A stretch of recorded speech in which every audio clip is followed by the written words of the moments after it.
Hey guys, welcome back to the channel.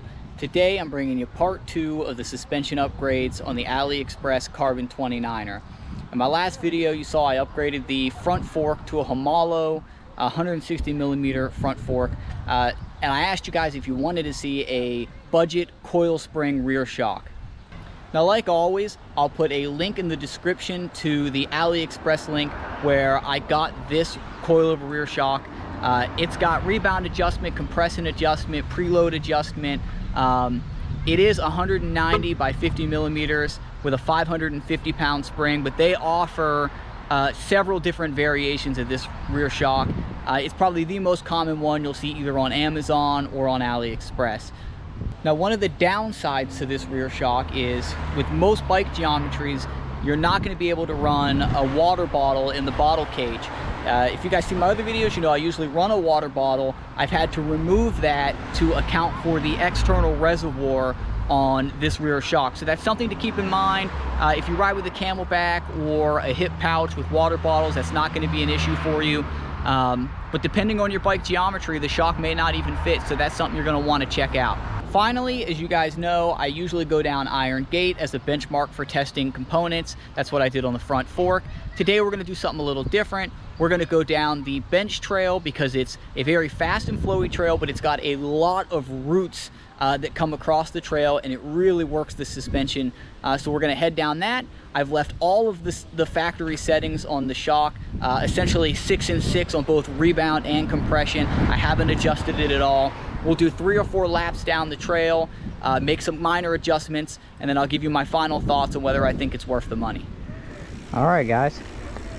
So heading down to the bench trail, my initial first thoughts are it doesn't feel that different. This is the first time I've been on it. I literally threw it on the bike, loaded the bike on the car, and came to the park. So, I mean, right off the bat, feels pretty good. It's a little stiffer than the shock that was on it, just the regular air compression shock. So we'll see how she handles as we kind of fine-tune the compression and the rebound.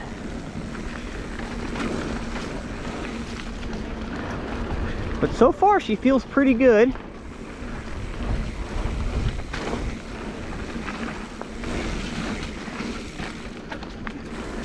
So one of the questions people had was if the rear shock was 51 or 50 millimeters where it mounts.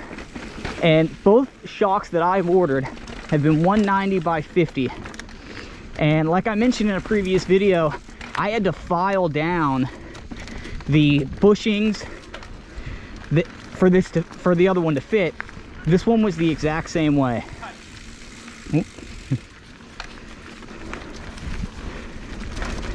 I had to file down. Oh, here we go.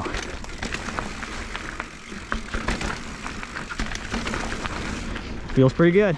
I had to file down the shim, so that tells me probably most likely that the bike manufacturer, the specs are incorrect, because 2 different shocks, both 50 millimeters, were too wide for this. So it's probably 48 millimeters is my guess.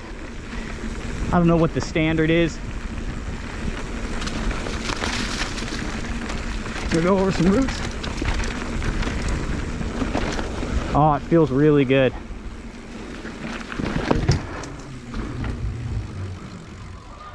All right, guys, a little bit of a change of plan here. It's getting pretty dark pretty quick, so I think I am going to take it down iron gate. It's a little longer. It's going to let me get more riding in before it gets dark. Iron gate's got a little bit of everything: drops, jumps, roots, rocks. So I think it is going to be a better test that way. Some changes that I've made: I've left the compression where it's at. That feels pretty good. I felt like the rebound could have been a little faster, so I've sped up the rebound 3 clicks, so that puts it on 9 out of 12. And we're gonna helmet up, take it down iron gate here. When I get to the bottom, I'll give you my final thoughts. All right, here we go. Iron gate with the DNM rear coil shock with a little bit faster rebound. Let's see how it handles it.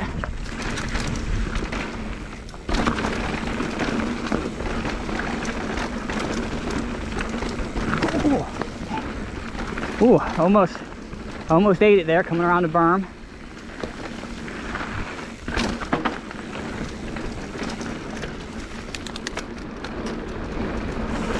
A little bit of a jump.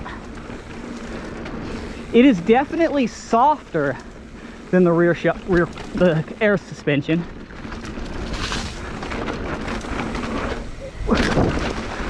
Nice jump there.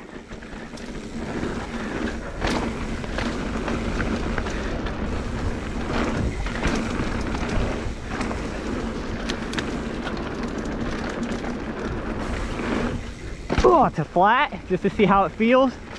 Taking it real well.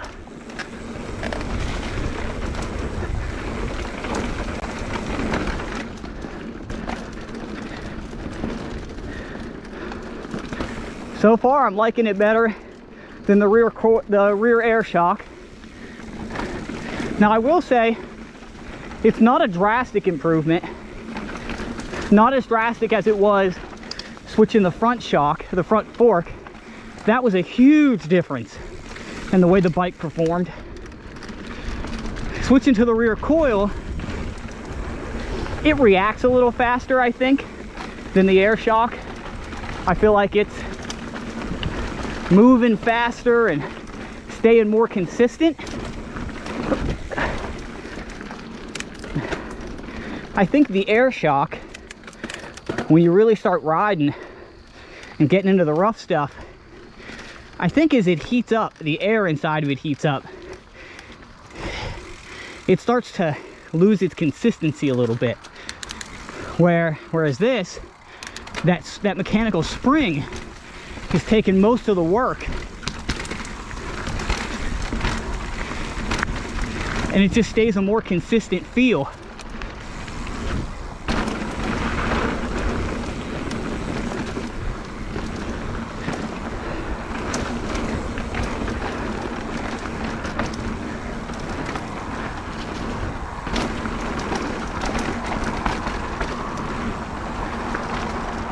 But this is real nice.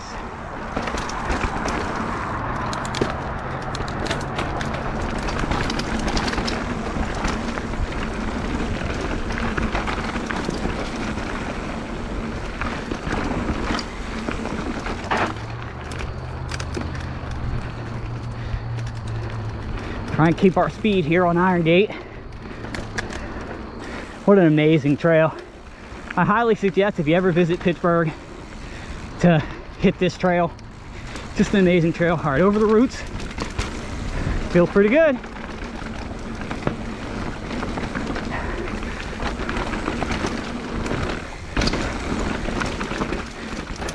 Although, now that I've been down this trail, I'm really hitting some rough stuff. I'm starting to change my mind a little bit about the rebound. I can feel that it's skipping a lot across the top of the a lot of the roots and rocks. I can feel it skipping. It's a little too fast, and it's bouncy.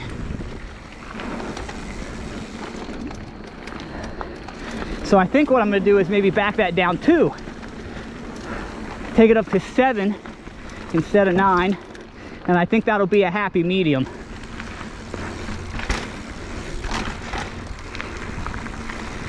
But there you go, that's it. That's the bench trail, that's Iron Gate. Right out of the box.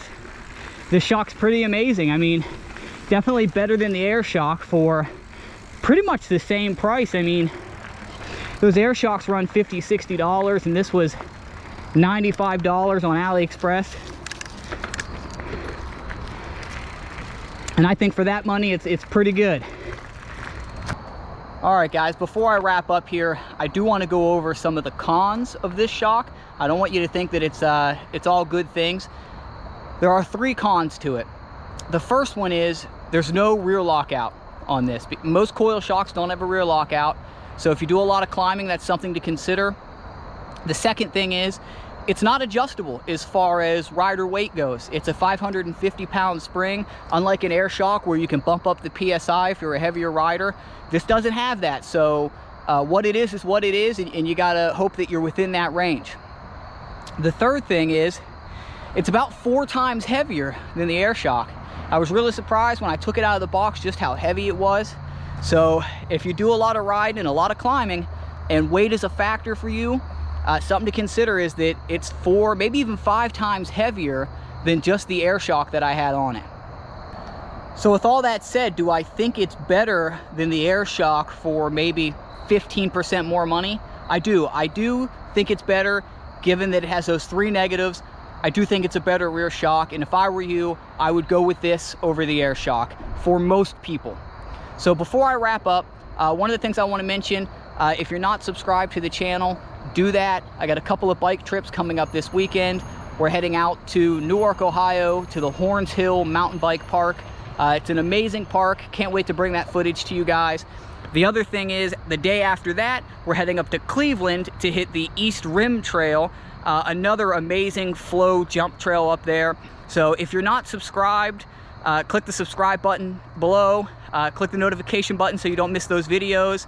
As always, like this video, leave a comment below. I do respond to all the comments, so if you have a question about any of the Aliexpress components, the carbon fiber bike, the rear suspension, leave those comments down below and I'll respond to that.